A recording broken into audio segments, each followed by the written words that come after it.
our quarterly webinar on what's new with Smartsheet. So we're going to be covering their product releases, new features that have come out since the last time we hosted this webinar. Again, we do it on a quarterly basis, so every 3 months. And then along the way with those product releases, we'll share our own kind of tips and tricks and gotchas that we've noticed with some of these new releases and things that have come out. And just want to mention that we like to be as interactive and collaborative as possible. So don't hesitate to unmute yourself to ask a question during the presentation. If you're more comfortable using chat, that's totally fine as well. You can ask questions in the chat, and someone will be monitoring that, and we can address any questions that you have. So I am Kelly. I am a solution consultant with Echo. I have been with Echolocity for almost 3.5 years now, I want to say, and have done countless Smartsheet implementations, definitely one of my favorite work management softwares, and look forward to kind of going through all these new features with you today. We also have Molly with us. Molly is our CEO and founding member at Echo to help support our conversation as well. I've been using Smartsheet for, let's see here, almost 6 years. And we were actually one of the first 5 partners in North America for Smartsheet. I think maybe the first one in New England. And so we are a Smartsheet aligned partner. And it is actually, we use Smartsheet in-house at Echo for our own solutions as a professional services organization. So we use it firsthand. Perfect. Thanks, Molly. Before we jump into the presentation, we're just going to talk a little bit about who Echolocity is, what we do, and also how we work in Smartsheet. So Molly, I'll let you take this one away and I'll jump into the next one. All right, lots of words, guys. You know that I'm not going to read a slide. So Echo Consulting was originally created for project management solutions. So everyone is a project manager. Everyone should be able to have the tool sets that are project. We do both project management from a staff augmentation team extension services. So people that don't have teams that don't have full-time project managers, or maybe they're growing fast or have a new big software implementation or digital transformation project, we can provide the project management, program management experience, work with those software vendors and things like that, and make sure you get the most value for those implementations. We do training, both on project management, change management, program management, and on the individual work management platforms that we implement. We have some of those logos down below, so we're not a one-stop shop. We have Smartsheet. We recently became a Microsoft partner, but we also implement other work management systems like Monday, ClickUp, Miro, Airtable, Asana, and our own proprietary strategic alignment software, Straline. We are doing more and more on the workshop facilitation space and doing some off-sites for organizations. So if you're heading into strategic planning, that would be a great opportunity to do an off-site with some of your leadership. We can facilitate that and do the design and follow up and make sure that's all documented. Additionally, we actually implement solutions, and that's what you're here to talk about today. So we implement solutions in these different softwares for project management, service management, change management. We've even done, quality management, grant management, all sorts of things. One of the biggest questions that our clients ask us about is capacity planning, resource management. How do I have visibility? How do I have the right information to be able to make the best decisions for my organization? And so all those things are things that we love. One of the things we're best known for, Kelly, is our CRADE log, changes, risks, issues, actions, decisions, how to manage that, and how to manage meeting output and things like that to make sure it's actionable. So all sorts of stuff, people, process, technology. That's a little bit about Echo. Thanks, Molly. Awesome. And just our last slide before we jump right into Smartsheet, wanted to just highlight what are different ways that you can work with us for Smartsheet. So I've highlighted kind of 4 different offerings that we have. So we offer flat fee packages as an option. We do hourly consulting. We do retainer options for long-term partnership opportunities. And we also provide team extension if you're really looking for a more integrated team member within your organization for a set percentage of time to help support you with Smartsheet. So we'll include this deck after the webinar to send out to everybody as well. And we'll record this, we're recording this webinar and that will get posted on YouTube as well. So I'm going to exit out of here and just jump right into Smartsheet.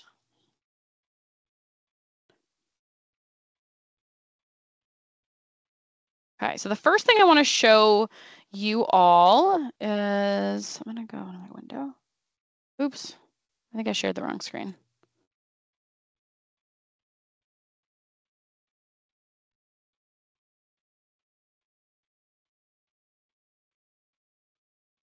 Sorry, hang with me here. There we go.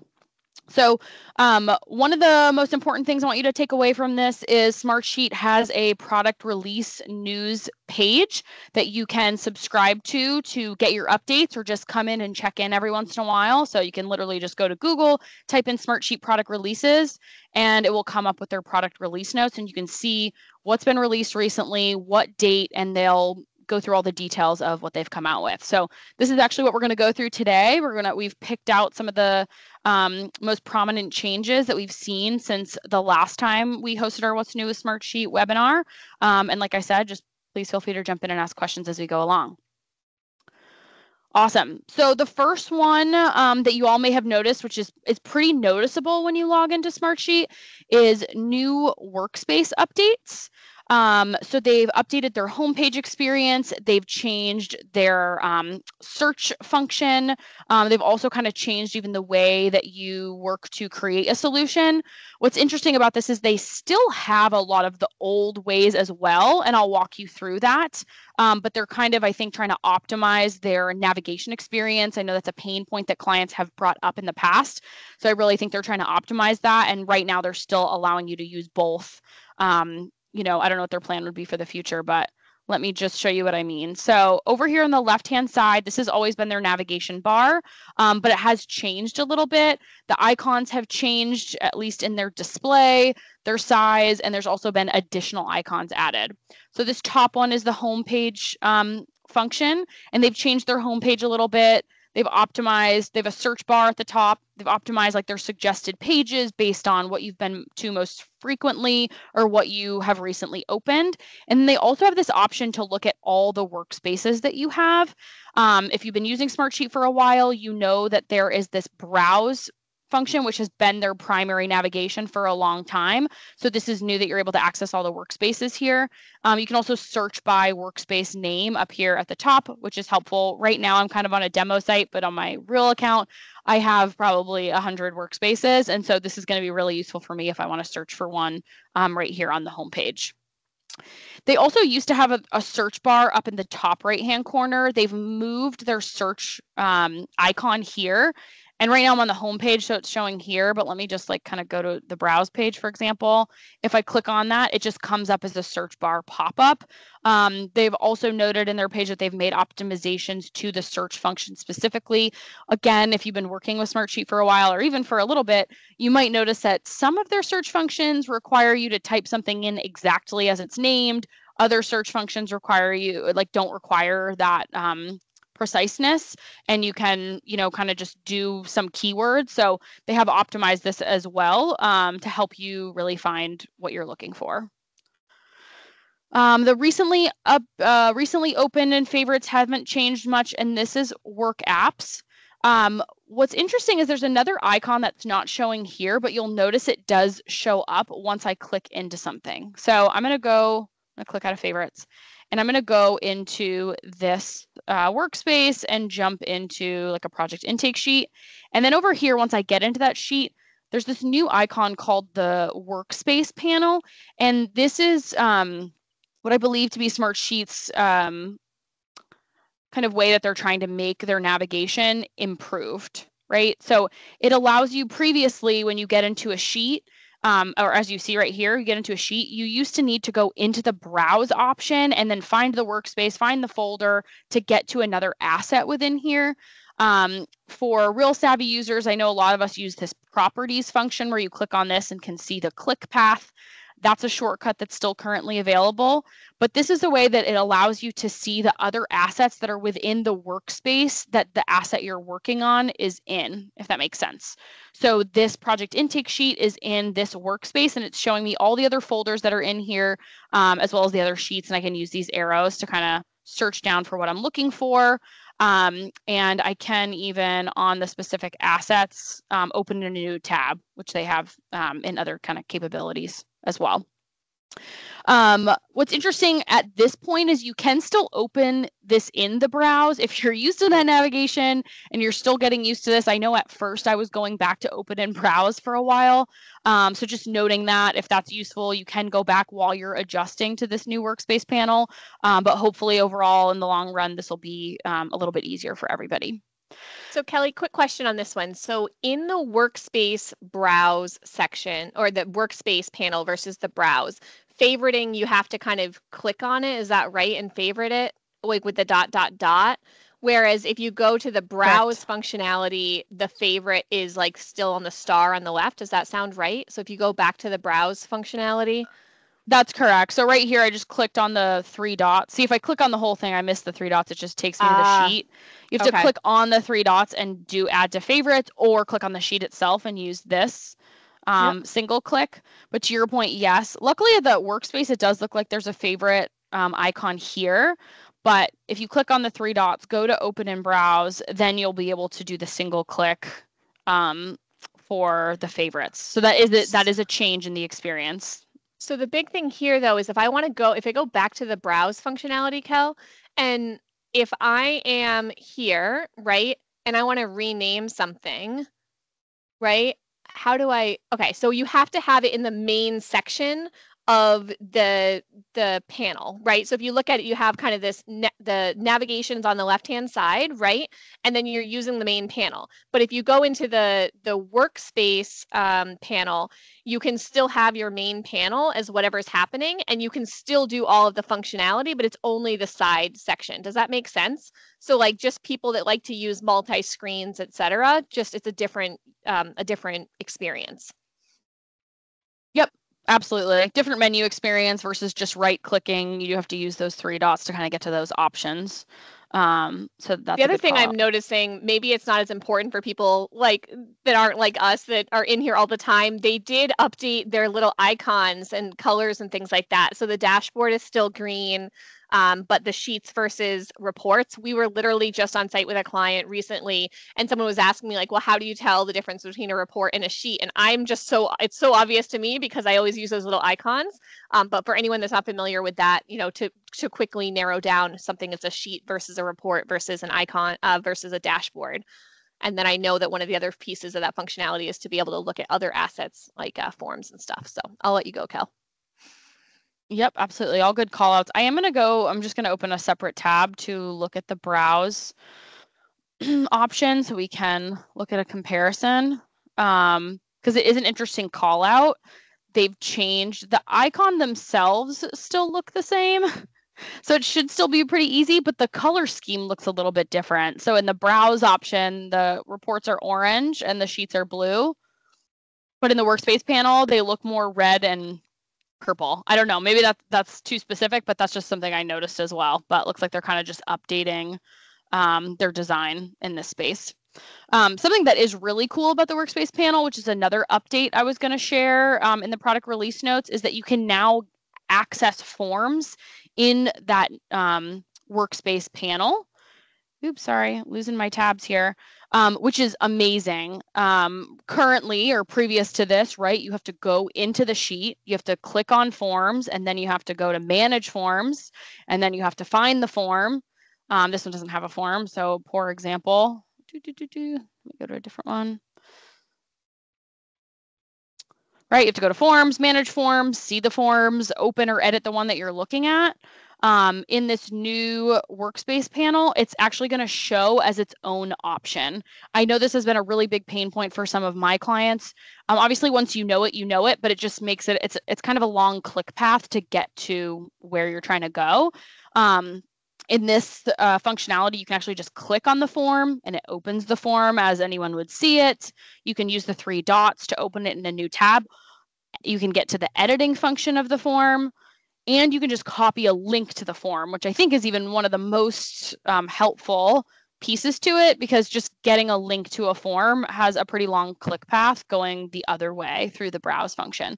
So I think this is huge and a really big step in the right direction to help our clients make things a little bit easier to access their form options.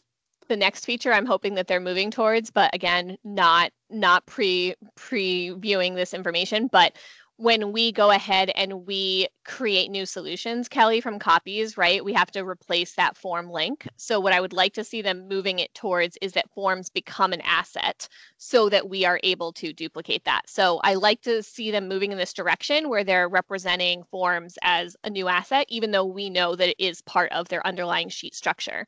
I can also see that they are kind of indenting them underneath the sheet. And I think this is important for people to recognize, which is you can have multiple different forms under a same sheet. And so we see clients do that a lot of different ways, or teams do that, right? Because there is conditional formatting within the forms, and we want to have that user experience of they can start from one form and then just update what fields they need to do based on conditional logic.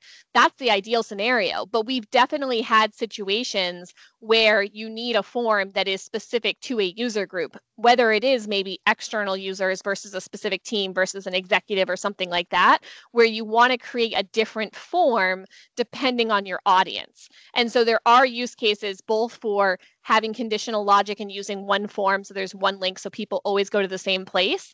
And there's also scenarios where you would still want a form within that same sheet, but you want it to be a streamlined version, etc. Lewis, do you want to go ahead and ask a question? I saw you raise a hand. No, my bad. I was trying to react with the applause. Yeah. Awesome. Thank you. Yeah, it's not new functionality, but I just want to call it out as they're starting to now show that, because this could also be confusing for organizations that didn't really participate in the conditional logic and have instead chosen to create 8 different forms and not kind of marry them all into one. And so now they're going to look here, they're seeing a new asset in there, and they might see 8 of them and being like, wait a second, why are there 8 different forms? So for some people, this is going to be great. For some, this might be a little bit confusing. Right now, it's only on this new Workspace panel. It's not showing up. Kelly, it's not showing up in the browse functionality. Is that correct?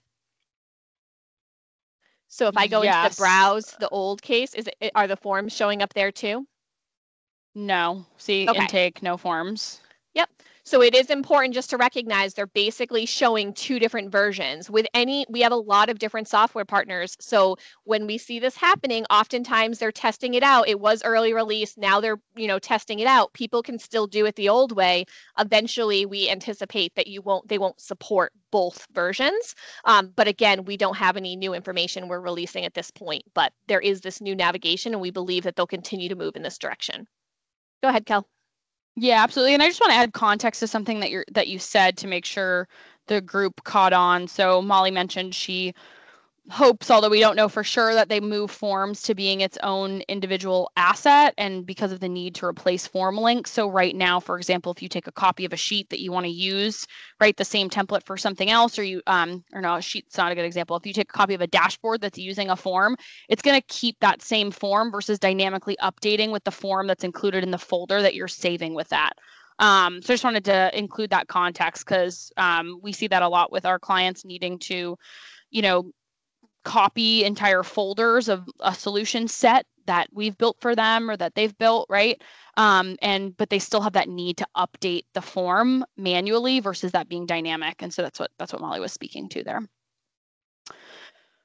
Again, don't hesitate to jump in if you have any questions or use the chat. Let me just double check. I think we touched on everything from a workspace update and form updates, which I'm super excited about. The next thing you may have already seen, but Smartsheet has come out with wider dashboard canvases. So let me just take a look. So previous to this, let me just go into a project example. If I go into this is a dashboard that I built before they had the wider canvas, and you can see I have a lot of margin here on my right and left sides of the dashboard. Smartsheet has added the capability to actually expand this to a widescreen dashboard. And let me show you the difference. I'm going to go to my workspace panel, and I'm going to go to my portfolio dashboard. And then you can see here, it makes it responsive, and it doesn't have those margins kind of on either side. So that's what the wider dashboard canvas is speaking to. It shows here that there's this expand option in the dashboards. I want to call out that I am seeing this when I create a new dashboard, but I am not seeing this on a current or a previously created dashboard before the wide canvas was available. So again, if I go into my examples, I had created, these are all, demo projects, and I go to this dashboard.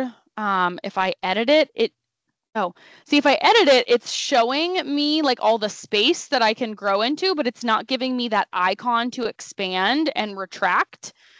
This is a brand new dashboard that I created. And as you can see, there's nothing on it yet. I just made a test dashboard. If I click on the pencil icon, it gives me the option to keep it as I'm just going to call it condensed dashboard or the standard dashboard that they initially always had. But then it gives me that option to expand it and hit save. So I'm going to try that. I actually haven't tested if you can move it back. I didn't think so. It doesn't allow you to move it back. So these are just all really important things to be aware of and maybe test out before you completely build your dashboards and publish them. For previous ones, you can expand them, but it's not going to automatically expand them for you, and it doesn't allow you to go back and forth. Even in the new ones, it doesn't allow you to go back and forth, but it does give you the option to keep the standard and then expand later.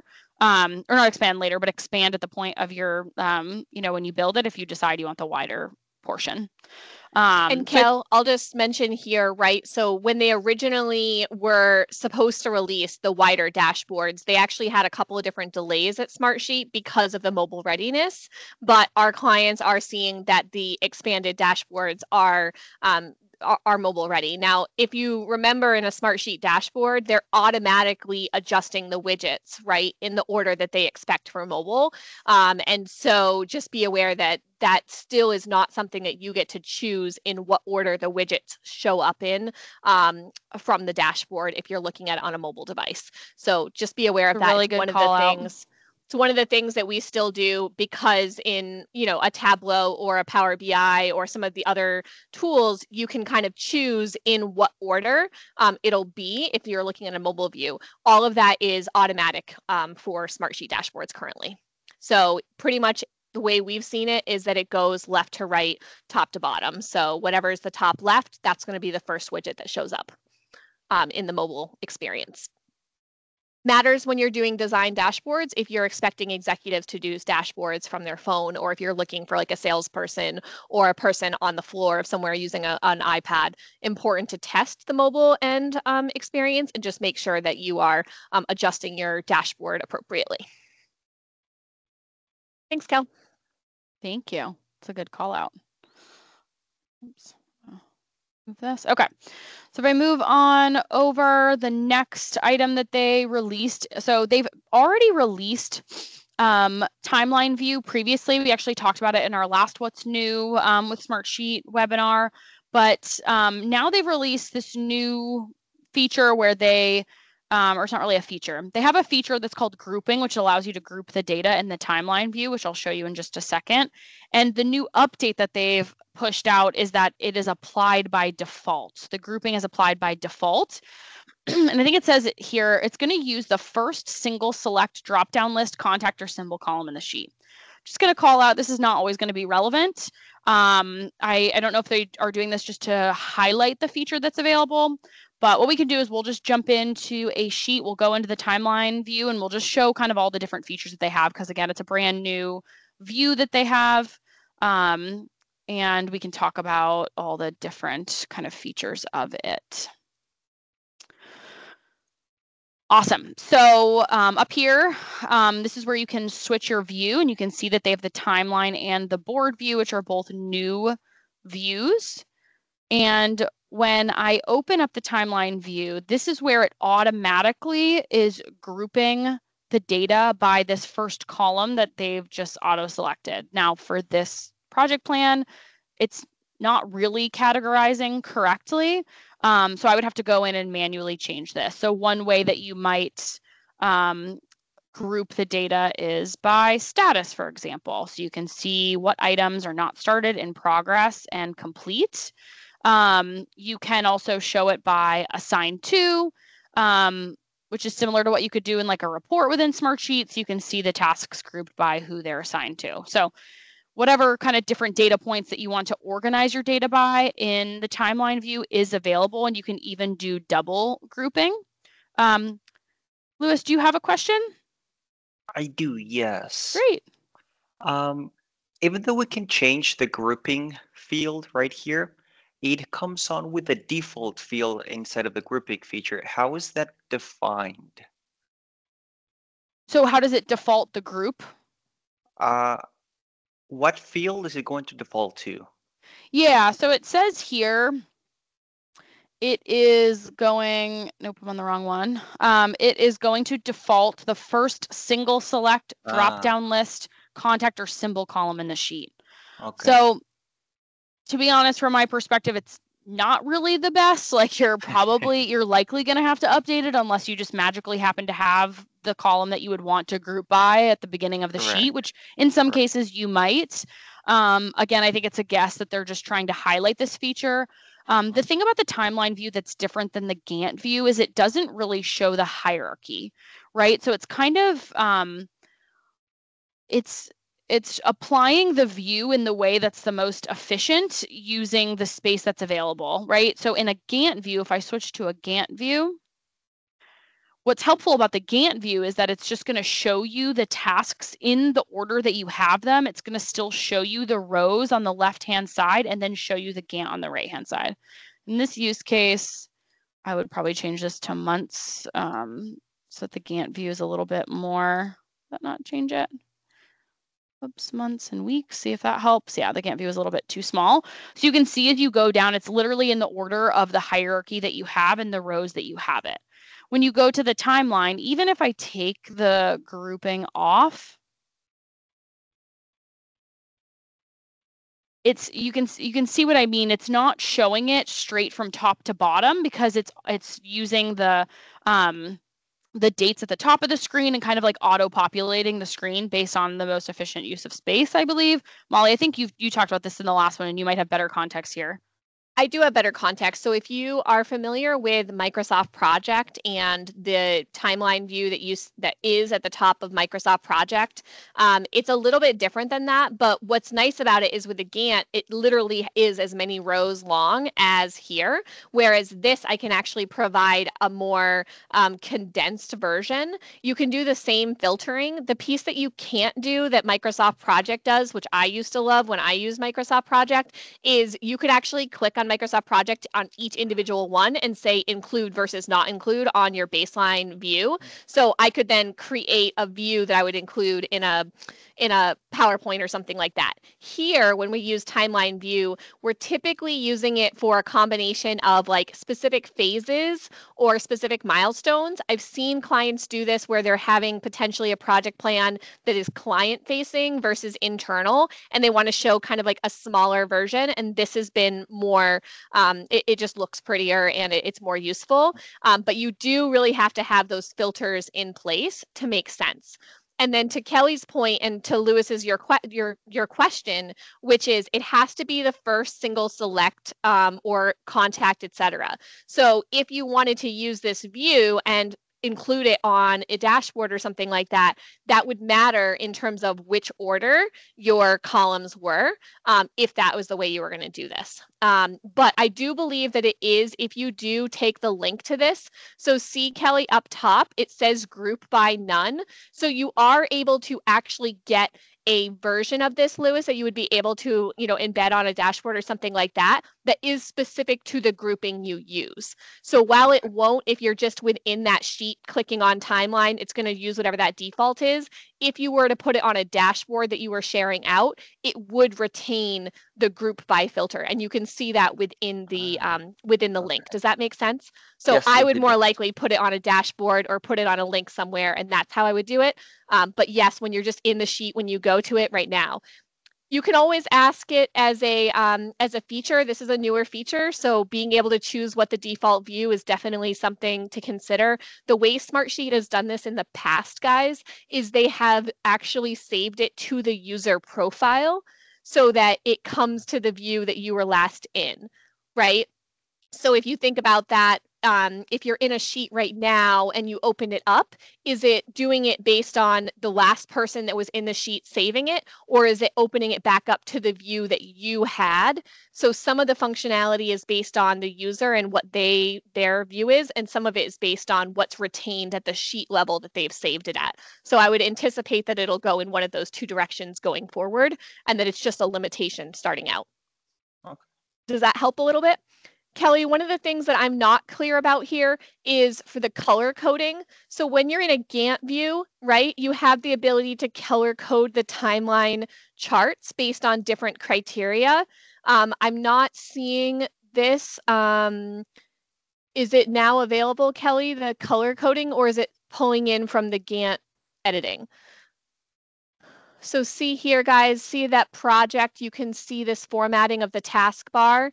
I would be curious to see if that same conditional formatting is pulling into the timeline view. I think it wasn't when they first rolled it out, but I might be wrong on that. It was not, the conditional formatting was not available. Let me just clear this filter for a second.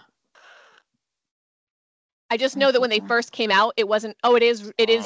So now. That's great. So when I updated that taskbar, that's going to make updates, and this is important to note, in the Gantt view and in the timeline view. So it applies to both. So if you're not familiar, when you want to update the bar color in the Gantt view or in the timeline view, when you go to this format, you're updating the taskbar, and that's the color that's then going to show again in the Gantt view and the timeline view.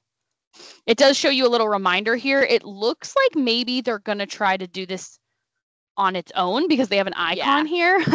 Otherwise, I would think they just wouldn't have it at all. But maybe they just did a quick release to at least apply the same settings for Gantt, and maybe down the line they'll be able to separate the two out. But that's what it's showing right now.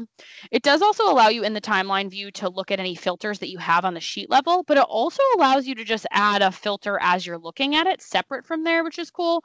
So what I had done a moment ago was I wanted to show one of the examples that Molly had been speaking to, which is like we use a task type column often to show if something's a phase or a task or deliverable or milestone. So here I'm going to check off phase and milestone. So then I can see like this really nice succinct view of where the phase start and finish dates fall, and then where the milestones fall as well. And don't forget, you can change like the time view. So I can change this to quarters if you want it even more succinct, and you can change it to months, you can change it to weeks. So there's a lot of options there. If I go to quarters, something else I can do, you can see how some of these words are getting cut off. There's this setting option to adjust text overflow. You can either allow for no overflow, or you can do full overflow, which will expand the items to show their full words. It doesn't look like it's working right now, but it worked for me earlier. Let me just show all of them and see if it helps. So you can do no overflow, and it kind of like makes everything a little bit more succinct because it's not showing the full task names. You can do partial overflow, which is what it defaults to. And then you can do full overflow, which is really going to show you everything. It looks like when you do it that way too. Let me change it to months and see. Yeah, it just makes it longer. They still organize it by the timeline, obviously, but you can see the full task names. That's another thing you can customize. You can show, what do you want the title to be? It does give you options. I will say I don't really see this changing to, like, I wouldn't recommend anyone changing it to anything but task name. I don't know if one of my other teammates has a use case, please call it out. But because it's different than like on the Gantt view, you can also apply what you want the text to be with the associated bar, but it's a little bit different because it shows on the same row as the actual row in the grid. So for example, you have a task name over on the left in the Gantt view, and then on the right, you could have the percentage complete to show in your Gantt view. That's really useful. Here, if we do percentage complete, well, we don't know what these tasks are, and it's pretty meaningless. So at this point, I would just recommend using task name, but just calling it out, that is an option. And then you can click on these as well and edit details. That's kind of not very intuitive. I thought you could just click on it and it opens. It does not. It just shows you the task name, the dates. I believe this might be configurable as well. But if you click on the 3 dots, then you can edit the details. I believe that is coming, that ... and what shows up there is going to be coming from the new board view in terms of like what components are in there, Kel. The other one right now, that details screen, is the same thing we see in the calendar app and dynamic view and things like that, right? It's just like being able to edit instead of a row, you're able to edit it in more like a form experience.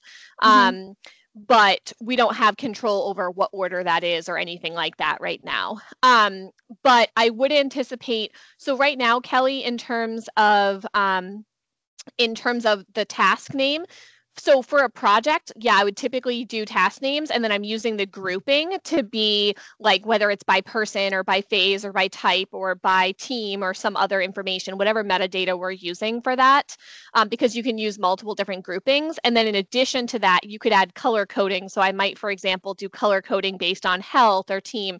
So I can really kind of have a matrix. I can have the name of the individual item.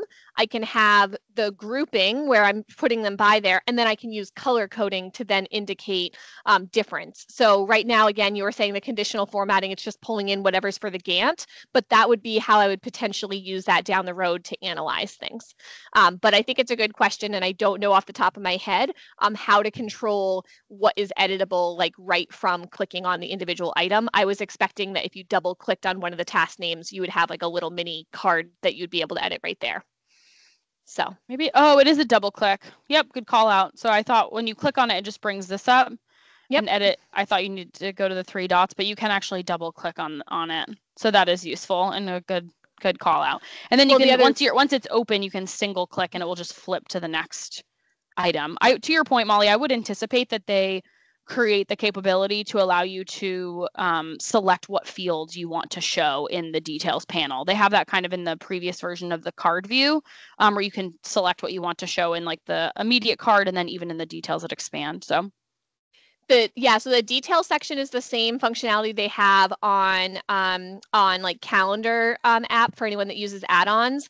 I would expect that the streamlined version that you're showing, Kel, when you just hover over, is going to be controlled by the board view, just like it is in the card, which is saying what fields show up there versus not.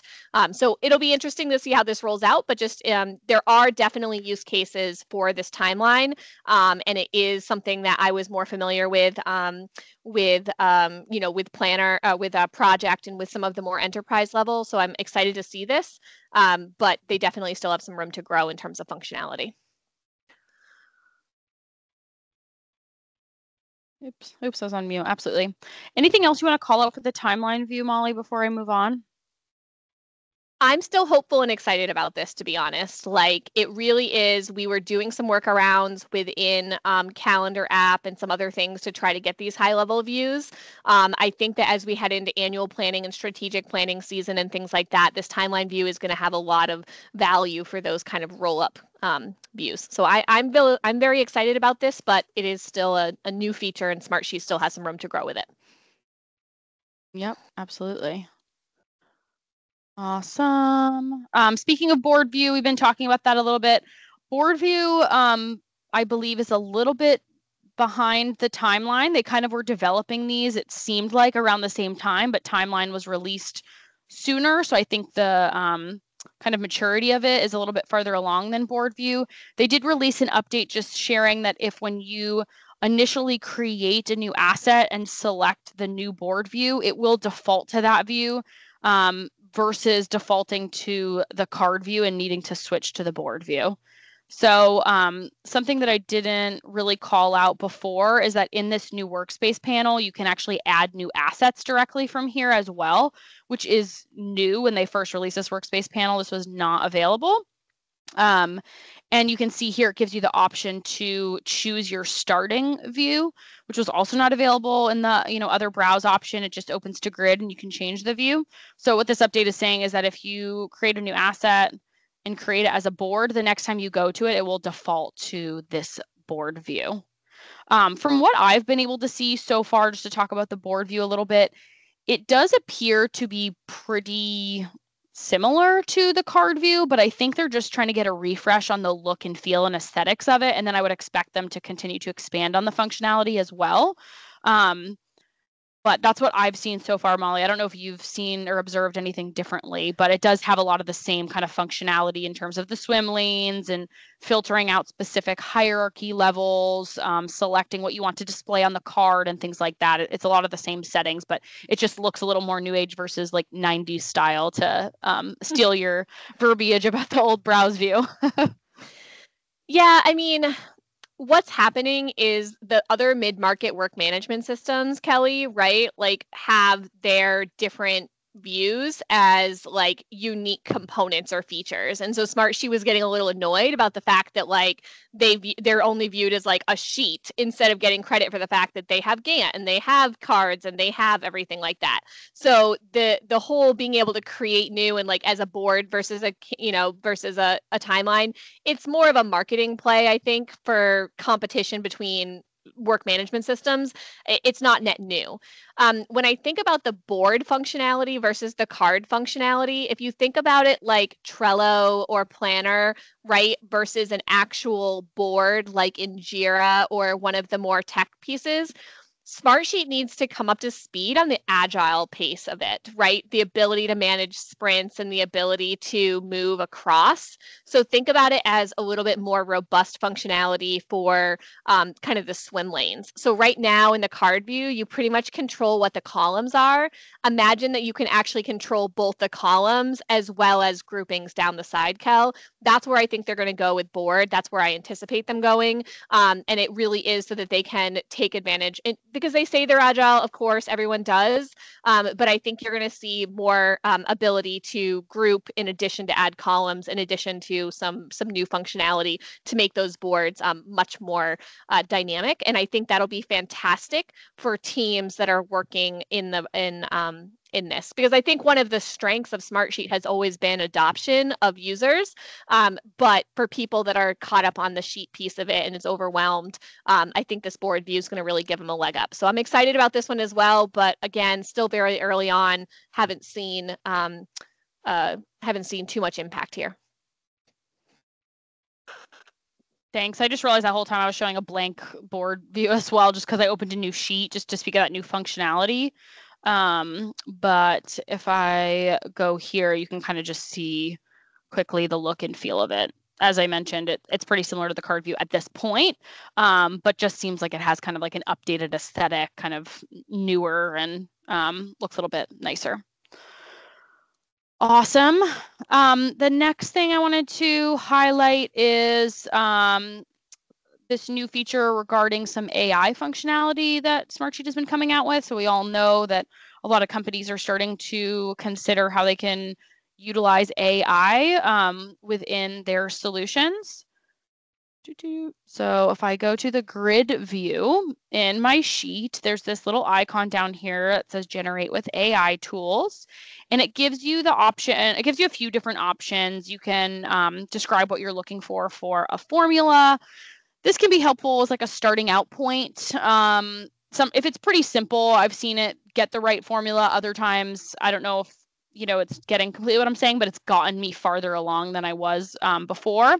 It can also give you some summaries and draft text and translations, things like that. This update is specifically speaking to this analyze data piece, which has already been out, but essentially, it gives you examples. You can say, what's the timeline on this? Like, how many tasks are due in June of 2024? And then it will show you the number of tasks that were due were due in June of 2024. And it will even show you how it got, like explaining the result, how it got to that answer. So that can be helpful, so that you understand how they got it. If it doesn't seem right to you, then that can be helpful. Another thing you can do is like create a chart of all deliverables by status. And then it will show you a chart, and then I'll show you the update that this one is, this product release is specifically speaking to. So it takes just a moment. So you can see here, it created a chart for all deliverables and what status they're in. So it was already doing this, but the update is essentially you can copy this to a clipboard or you can download the image. which is helpful if you're doing something like creating a PowerPoint presentation. We have a lot of clients that still have the need to populate data that's from Smartsheet into a PowerPoint presentation. Sometimes they're able to mature and kind of use dashboards more within Smartsheet, but there are just some scenarios where they have to get some of the data into a PowerPoint. So you can actually download this image or literally just copy it to your clipboard, and then you can paste it into a PowerPoint presentation. That's kind of cool. An adaptation we'd like to see is then being able to publish this to a dashboard. I did test if you can copy it into a dashboard. You cannot. I would anticipate, hopefully, that that's where they're going with this, that you can copy it and paste it there, or grab some type of code or something and put it like some type of unique identifier and post it to the dashboard or something along those lines. So hopefully, I think that's where they're going, but I think this was their first step in the direction of, hey, how can we just provide a summary of information to our clients without them needing to manually create the charts or create formulas. And then again, it does meet some needs that we discuss with our clients when they need to kind of put together data in a PowerPoint presentation. So anyway, not for nothing is a good update, but we do hope to see some adaptation here so that we can get these directly into dashboards and make it just as easy as possible for users to create dashboards. Yep. So a couple of things here, Kel, I do want to mention. So one, AI is being limited to enterprise plans. So if you're on a business plan right now, you don't have access to this. So just I'm trying to start remembering to call out for licensing from some of our small businesses. Also, I just want to call out, you might have seen something that looks similar to this called Work Insights. Work Insights was where Smartsheet was specifically calling out these different graphics and everything like that, but you didn't have the ability to kind of ask for what you wanted. So this analyze data is allowing you to use common language and ask for things. All of this is super important that you then understand the data structure. So if you're asking, it means you have to understand this. Whereas Work Insights, you didn't have to understand the data architecture, right? Like you're literally just Smartsheet is picking out. And so when you think about like Lewis's question about like, well, how are they going to group it initially? Same thing, like Smartsheet's doing it based on column types or something like that. So if you have a bunch of text column types, now's the time to start cleaning it up, guys. It was, no time like the present, but they're going to continue to lean on standardized data and column types and things like that for this analysis. And so just, make sure that those column types are correct so that the analysis that they're proposing makes sense to everyone. And yes, it needs to be on the dashboard, right? We're looking for pre-populated dashboards based on insights from that. That's where we think it's going. I think Smartsheet's in the middle of the pack, maybe a little bit further ahead, Kelly, in some of these AI-driven Smartsheets, dashboards. Awesome. Thanks, Molly.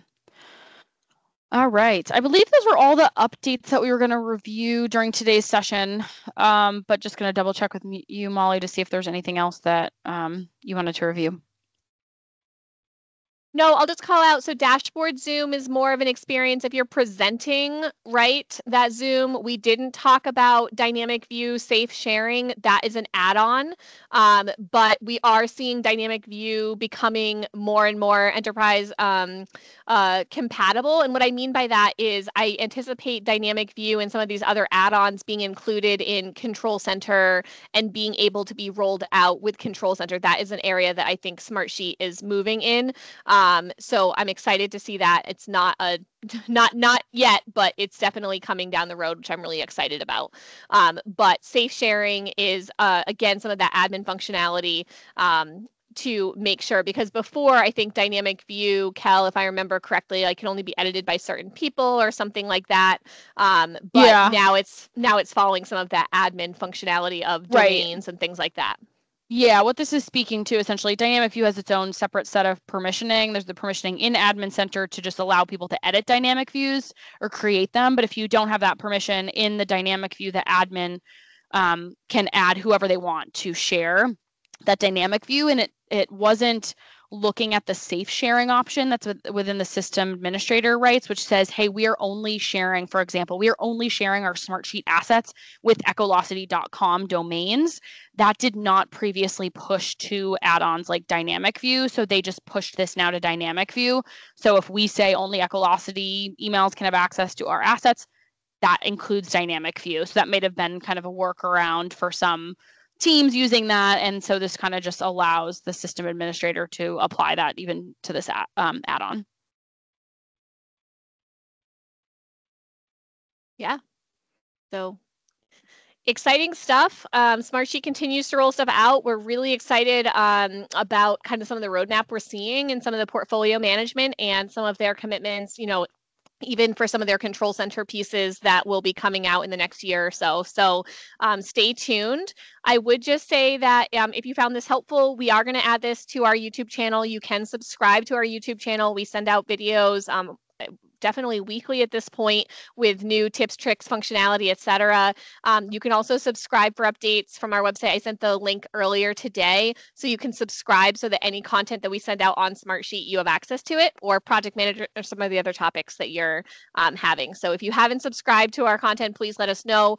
If you have subscribed to this webinar, like if you have signed up for a Smartsheet webinar, we are going to start sending you guys out, just letting you know, hey, here's when the next one's coming up.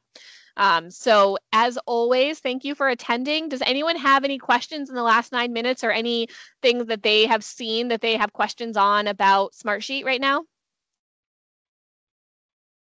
We are sending Kelly out to Engage. We're excited about that. So if you guys don't know, Smartsheet has an annual conference for their users. That is in October of 2024. Kelly will be heading out to Seattle to see some of our clients out there, as well as some of our partners at Smartsheet.